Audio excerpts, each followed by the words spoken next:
going on, guys? It's your boy Justin from the J Media, and I'm back with another video. So today I'll be heading out with some local car guys here in Singapore to check out the car scene. It is pretty late, but I guess that's what most people do. I guess they wait till the weekends, and instead of going out drinking or partying, that's what they do. They just hang out with friends. I'm not too sure what the scene is like here. I'm guessing they just go to a parking lot, hang out, chit chat, check out cars like any other car meet. But yeah, one of the buddies, Donald, I think, yeah, Donald, that's his name. He's gonna be scooping me up from where I live. So yeah, he does have a Subaru Impreza that recently got wrapped in a chrome wrap, so I'm pretty excited to see how that looks. And then I heard that there's a few meets going on, and because of the way I guess you can say the governing body here is in Singapore, they always have to shift locations just so it's always a different spot, so you know they don't get busted by the cops, I guess. Alright, so just met out Donald here, and we're in his Subaru Impreza right now. So give a quick rundown. So which year is this car, and you know, quick rundown of the car. This is the 2017 Subaru, and it's a 1.6 and it's an NA. Okay. Instead of the 2.0 Sports, I just took the 1.6 since it's more, you know, fuel efficient and it's a little bit lower cost in Singapore. As you know, in Singapore, cars are very expensive. Yes. And especially the COE, you know, the certificates and stuff. So, but I can afford just this car right now at the moment. So it's the Impreza. It's an Impreza sedan. So I have a couple of friends back in the US who do have Imprezas, but they're the hatchback.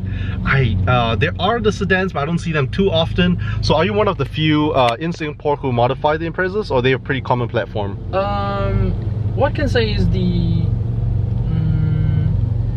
Subaru company, the Subaru community in Singapore, it's not that wide, not as big as the Evos and the, you know, the stuff. And the Type Rs. Yeah, the Type Rs and stuff. Okay. So we kept a small and short group that we had ourselves, and we just discussed if each other is, should get a sedan or should get a hatchback. But for my case, I like sedan because it has a very rally feel. Yeah, you know, and the hatchback is just, you know, very daily driven, you know, very comfortable car. So for me, I just like something like that.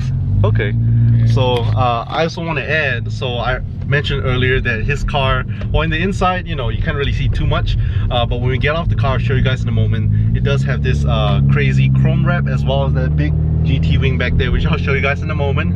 But yeah, right now what we're doing, you know, since I'm here in town, I hit up a bunch of car friends, and there is a meet going on, so that's what we're gonna do, head to the meet right now. Alright, so we're talking about cars, and Donald over here, I was trying to find out why, you know, what got you into modifying cars, because the cost of cars here in Singapore are really expensive. You know, forget about modifying cars. So yeah, what got you into it? I probably guess because cars are, although like you say, cars are expensive, but it gets you from point A to point B. Secondly, it's something that you really cherish a lot. Once you had your hands on, you know, the hands on the steering wheels. Yeah. You're driving, you're cruising off the road, and you just feel happy. To me, it feels happy when I'm driving. You know, even it doesn't have to be speeding. It could be just rounding with my friends and stuff.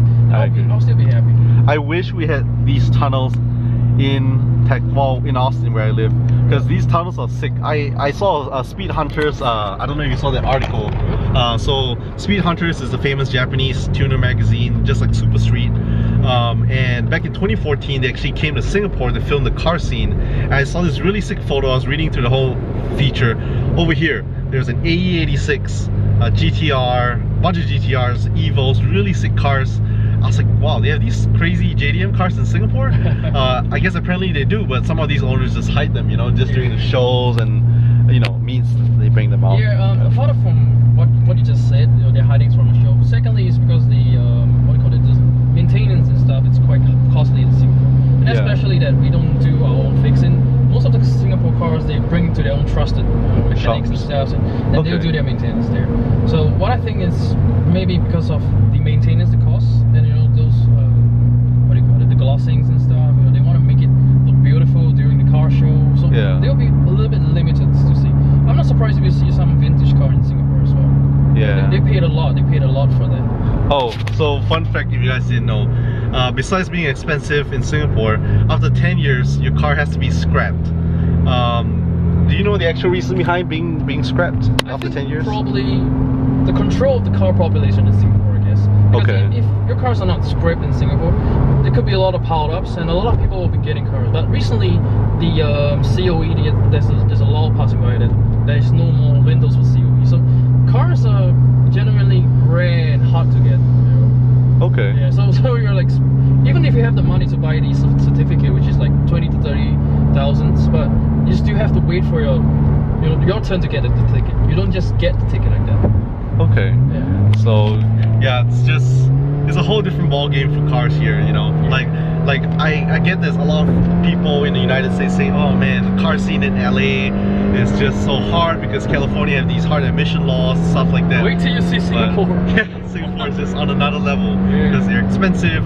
There's a lot of like they call it the LTA, the governing bodies that really regulate certain stuff. You can't, you know, add a crazy big turbo without, you know, or super loud exhaust or going straight pipe or anything crazy like that. So a lot of regulations, that's for sure. Just for your info, any modifications you've done to the car, even just changing the Exhaust? No, the exhaust. Intake? Yeah, just the air intake. You have to have a certificate on the right one. That's the worst part, you know. So it has to be approved, even a cold air Very, intake. Very strict. They're very, very strict about all this. And, the exhaust, they have to get the government approved, the LTA's approved exhaust, so it doesn't emit more carbon, all the settings and stuff. But to me, it's like, if you love the car, you love the sound, just go for it.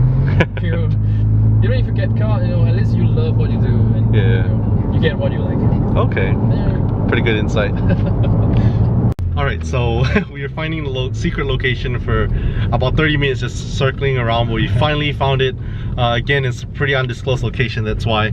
But we just barely passed by and we found, well, I already saw a couple Evo 10 owners.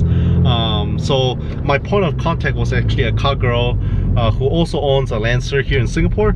So I hit her up and she connected me with, I guess the other people in a car group. So there'll be a bunch of cars there. I'm not too sure how many, but by the looks of it, maybe 20, I think. Yeah. Maybe 20 cars. So, pretty nice turnout.